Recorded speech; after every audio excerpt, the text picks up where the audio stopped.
Di no. Ciao. Ciao. È fratello. Comunque è un beccone. Ma no, sta male, mio fratello è ricoverato. C'è la Dienes. Scaldo? Ma dove? Al Bruzzo ricoverato.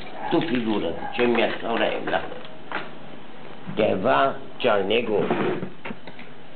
Va, chiude il negozio per un'ora e mezza, va e gli porta la sogliola, la Valaria. Poi mio fratello che lavora all'aeroporto, lo stesso, chiede il permesso, lo schieni, poi andare e divorcerà la sogliola, mandare su me che divorcerà la sogliola.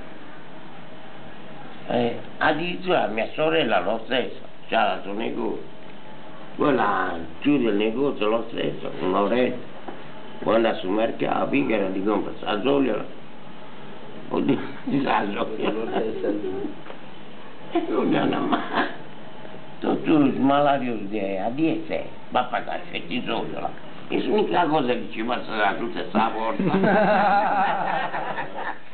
Pian piano.